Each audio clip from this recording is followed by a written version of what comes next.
Hello and welcome back to Gunpladust Memories. Just a wee short one this time because, as you'll remember from episode 2, we told you we're off to Japan. Hey. And because we're off to Japan, we have a very special guest with us once again. Hello. It's him, as I'm sure you can tell from the voice, it's Owen, Mickey Gamezilla, has returned to the GDM fold to talk about plastic. Good to be back. Delighted to be back. So this just basically serves as a foreword for us going on our trip. So this will be featuring in episode 3 proper, but we just thought we'd do a wee bit of chat about it before we went. Get you excited for a holiday you're not going Get excited on. for someone else's holiday. Be happy for us. Live vicariously through GDM, please. So Owen, welcome back. What have you been doing Gunpla-wise since we last saw you? As you mentioned on the last episode, I was kindly given a Zaku 2 by two lovely Gunpla boys. And I built that, had a great time building it. And since then I've bought Nobel Gundam. But I haven't built it yet because I definitely want a panel line up. And I'm going to pick up pens in Japan as well as a whole bunch of other kits. I got my first actually coloured paint markers just recently. Right. I've just bought the Gundam set, was it red, blue? And they're actually really good. Yeah, they're pretty good. I've used the gold and silver ones before and they were fine, but you know, gold and silver applies to everything, whereas I was a bit sceptical of how well yellow would apply to black, dark grey plastic, but it's actually really good. I'm very nervous about paint pens and the idea. I keep in my head, I see visions of it dripping and running down like sloppy paint applied with a house paint. The only tip I'll give you is don't shake it with the lid off. Oh yeah, you get it. Does it come straight? Yeah. Yep. So that was good. Totally Jackson Pollock, your Zaku. Has it happened to you? Hi. Oh dear. I know. Yeah, I think they take a wee bit of getting used to because depending on which part of the nib you use, you'll get a different thickness and things like that, which you need to practice with. Practicing your thickness. Yeah. But as we forgot to introduce ourselves, Mr. James Purvis here, as always. Yeah, I'm back again, third time. He's going to be back every month. Hopefully, yeah. You have to accept that you're a host.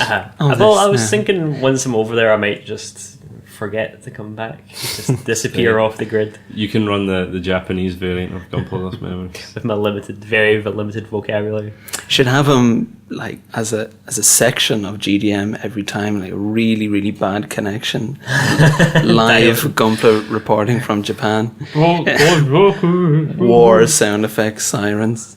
And I'm Barry Topping, also as always. And like we keep saying, we're off to Japan, and of course, being the land of Gunpla, I was really when I got into Gundam, I was really surprised to find out how much it's a legitimate cultural phenomenon. I'm trying to think of a UK equivalent of Gundam, I guess, but Doctor Who. More than that. Definitely more than just something that's Kinder eggs. I don't know. A 1-1 TARDIS. TARDIS Doctor Who. A 1-1 TARDIS isn't just a hugely impressive. But no, Gundam really is a big deal, so I think because last time I was in Japan, I wasn't really that into Gundam. I thought it was quite good when I saw the Gundam train, a proper. I think there's a couple. There was one based on the Sinanju when Unicorn was out. There was a Sinanju Shinkansen between, I think it was Tokyo and Osaka. To think of a show having being popular enough to have a train, a proper train line. You've never seen Thomas the Tank Engine? Well, I mean, a train everyone gets on and goes around the city, It should be interesting. There's a lot of places we want to visit, Gundam-related places. Yeah. Gundam Front, for example. Yeah, Gundam Front. Where the 1-1 Gundam is. Yeah, I was fortunate enough. Last time I went to Japan, I went to Odaiba and saw the 1-1 Gundam and went to Gundam Front, which is really amazing kind of museum. Exclusive merch. Yes, and get to see a replica core fighter and a scale Abawaku, and you can get into a photo booth and take a picture with your favourite character. Oh, scale Abawaku? It's not 1-1? Yeah. That's Gundam Front is just a massive. How big's the core fighter? It's 1-1. Can you get in it? No, they literally. I remember distinctly. They have a sign that says, "Please do not get into the core fighter." Do not slag There's teenagers all over the place, just ready to hop into the core fighter and go off to war. Cameras. We're also sense. looking forward to being able to buy Gunpla kits for the retail price, Oh yeah. which is like some sort of fragile miracle. I don't want to talk about it too much in case it turns out not to be true. But Yeah, I watched a video of someone just walking around a shop a toy shop in Japan with a video camera, and the prices on the Gunpla boxes were they're incredibly low. I couldn't believe it. The big challenge is going to be getting them back from Japan on the plane or shipping them back in the post office. I don't know what I'm going to. It depends on how many I buy, I guess. yeah, please tune into the Gunpladust Twitter for updates on Jim and Barry go to the post office. Photographs of customs charges for a couple of weeks. Yeah. Is there any kits you guys are hoping to pick up? Anything that was just maybe a bit too expensive to get imported? Or He's got a shopping list. he actually has a list. Yeah, I thought that was pretty I substantial. didn't realise that was a real prop. Well, I want to get the Gunpla pens for panel lining, and something that's a bit of a white whale for me, maybe the Zaku cushion. I'm really hoping that they have that. Please. And live concert Zaku. Oh, it's rare, but I don't think it's going to happen. We'll But try. SD Big Zam, Another rare thing. I think SD Big Zan will be more of a mission than the concert. Exactly. SD Neo Zeong. Yeah, it should be you okay. should So I get need, it, need somewhere to keep my pens. Yeah. And I was planning to get a high grade RX-7A2 anyway, but then I saw there's an exclusive one to Gundam Front, which that's perfect because it's the kit I wanted anyway, but just with a little bit of extra special holiday magic. Build Strike full package. Oh, yeah. I noticed Bill Strike was on there. I've had a serious craving for the Master Grade one. You can get the Universe Booster set as well. I was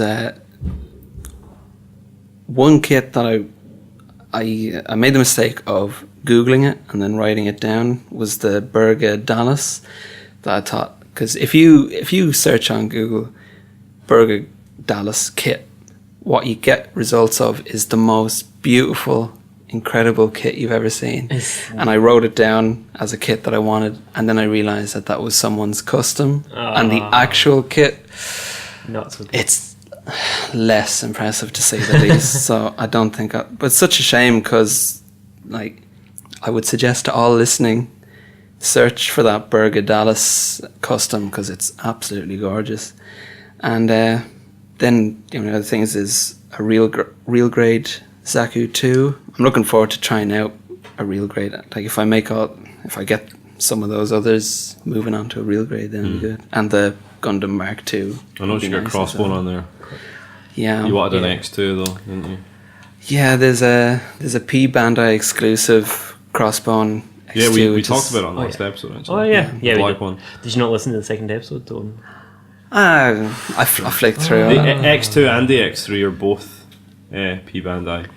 And I'm pretty sure there's RD variants of both of them, but again, they're going to be heinously expensive. My biggest hope is to find some P Bandai stuff in a shop.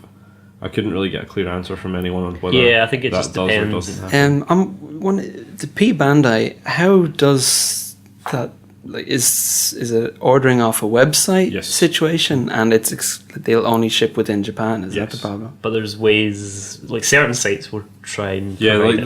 there are. If you Google it, there are people that will just order stuff off P Bandai for you for a fee. I saw I'd be interested in seeing if we could do it while we were actually in Japan. the Crossbone X2, that really gorgeous one. It was for sale on a site, but it was $100 and out of stock. So the combination of those two things made it a bit. Quite like the Crossbone X1 full cloth that's just been in build fetters, but I don't know if it'll be out yet by the time we get to Japan. I think it's late March, early April it comes out, but we'll keep an eye out for it. Which brings me to my last hopeful the Tryon 3. Yeah, same story. I would Which love. I think that's a It's not Gunpla even kit been that's dated yet. Let's make our own Tryon 3. We could just buy a couple of toys and glue them together. It's just what a Megazord. You know what a Megazord? Don't need to build it. It comes. It's fine. if there's anyone who is into Gundam and Gunpla but hates the Tryon 3, I don't like that kind of person. What are you hoping to pick up? Any ideas? As far as Gunpla, I'm not getting a sight set on anything in particular. I just kind of want to check out the stores and see what they've got and then make decisions, especially because I've only got a limited amount of space. But one thing I do want Gundam related actually is Char. So one thing I will definitely be doing that we haven't talked about yet, but we're definitely going to check out the Gundam Cafe. Yes. There's two branches of it. There's a small one at the 1-1 Gundam that's more of a merchandise shop, and then there's an actual cafe in Akihabara. It's literally like adjoining the station, so you can't miss it when you get off the train. But I really want to buy Harrow hamburger. Harrow hamburger, and also last time I was there I bought a RX-782 mug, and I really want to get the Char Zaku mug to go with it, So you can smash them together. Get me. Is this the Harrow burger with the green bun? Is it definitely a burger? It looks. No, it's got whipped cream and fruit on it. It does kind of look like a burger, but I don't know. I think it'll be like brioche, like a kind of sweet bun. Pulled pork Harrow burger. Pulled pork and whipped cream. Nice. I noticed there's a new Zaku cake as well. But the thing I'm saying is, so much of the Zaku stuff is matcha flavoured. Because it's like, what tastes green matcha? And it's like, matcha's not a Moorish taste for me. Like, you can get simpler things. Like I've seen Harrow pancakes where all they've done is just kind of burnt in the wavy line and the two dots. But yes. That's the thing is, if they didn't have Harrow, their job would be so much more complicated. Because then they couldn't just take any circular food and put a pair of eyes on it. There's a couple of kits I was hoping to pick up. I want to get that Mark II perfect grade. Oh yeah. But I think if I get that, that'll be like half the case. I want to get that. I want to get Master Grade Zeta. Or perhaps the perfect grade Zeta if the price was right. But I want a Mark II of some kind. I want a Zeta of some kind, and then just any other exciting stuff I found. One thing I'd like to pick up as well is a couple of the Gundam Converge. The Fusion Work stuff. Yeah, not really kits, more just figures. The wee blind box. But yeah, the thing that's always kind of put me off importing them is kind of they're quite cheap, but once you add on the shipping, so it'd be good to just buy a couple while I'm there and just stuff them in my bag. Back when I originally signed up to go on this trip to Japan, I hadn't even watched any Gundam or built any kits, so it wasn't something I was looking forward to. It's been so much of a cheaper holiday for you now. But that's the thing, it's I'm really glad that I've gotten into Gundam since then, because my original plan was, well, I'll go to the Evangelion store and eat a lot of food. That was the plan theme. But now I've got the 1-to-1 scale Gundam, and there's G front and the G dome, and there's all sorts of exciting stuff. Thanks to Gundam. Oh, great. Of course, given that we're going to buy a lot of exciting stuff, we thought we'd try and pick up something exciting for a competition as well. Nice. More information will be following while we're there, but I think hope we could pick up something pretty nice. Yeah, it should be something. It will be exclusive. dependent on how much stuff we buy. Well, exactly. If you can fit ram it in the we'll case. get you that 7-Eleven. Oh, we'll get you 7-Eleven Death Safe. No, is it not a fucking Barnes and There's a Noble? Barnes and Noble Death Death Safe. Safe. We'll get you Barnes and Noble Death. I think you can get 7-Eleven variants of. There's a 7-Eleven unicorn with a kind of line What is it? psycho frame. What is it like when it opens up and it destroys them? What is it like, slushies or whatever? It's the colour of a slushie. Yeah. Now, like you say, we're going to be really left wanting for space in our bags coming home, so listeners, don't be surprised if the competition is for an empty cup from the Gundam a folded Cafe. napkin. Like half a Harrow pancake, slightly mouldy. We'll find you something nice though, we will. So, in the full episode, there's a lot of stuff to talk about. We'll be talking about the end of G-Reco, which will be finished. Yeah, there's only two, as of this recording, there's only 2 episodes left. Cool. Same with Battle Fighters Try, I think there's only a few episodes left. And of course, The Origin happened since our last episode, so there's lots of TV stuff to talk about, but I think mostly we're just going to talk about what we got up to Japan and what kits we got, and Yeah. there'll be some kit reviews and stuff next time as well. So as always, keep an eye on our Tumblr and keep an eye on our Twitter at Gunpladust. Yeah. Check out all the arguments that we're having between ourselves on Gunpladust Twitter. And if you want to get the maximum Japan impact, make sure to give us all a shout on Twitter as well. I'm at No Stopping Epoch. I am at Let's Hug Bro. Almost forgot there. At Mecha Gamezilla. And we'll see you when we get back.